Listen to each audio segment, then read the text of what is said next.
গায়ে মায়ের সমান কথা, এই কথাটা তো আমরা নিশ্চয়ই শুনেছি। আচ্ছা স্যার, কত বছর পর আপনি আপনার গ্রামে আসলেন? আমি এটা মোটামুটি 2 বছর পরে এলাম। 2 বছর পর। আর মানে এখান থেকে উঠে যাওয়া কত বছর হলো? উঠে যাওয়া মানে ধরো আমি তো ক্লাস 1 থেকেই বাইরে থাকি।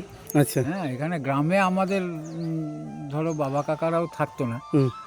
মানে মানে সকলেই চাকরি সূত্রে বাইরে থাকতো এবং মাঝে মাঝে আমরা এসে গ্রামে একসঙ্গে মিলিত হতাম। হুম। এরকমই আর কি। 2 বছর পর আসা হলো। আচ্ছা, কেমন লাগছে? হ্যাঁ, খুবই ভালো নিজের লাগছে। বাড়ি, নিজের ভিটে। হ্যাঁ, সে তো ভালো লাগবেই। এবং এ- মানে সেই জন্যই রামপ্রসাদ বাবুকে আমি বারবার বলছিলাম চলুন একবার যেতে হবে আমার। কেমন একটা একটা যেন একটা নিজের কাছে এসে, হ্যাঁ, এটা খুব সেই মায়ের টান। আমার একটা, হ্যাঁ। এসছিলেন স্যারকে, ওনার বাড়ির ফসল দেওয়া হচ্ছে, সবজি, তাই তো?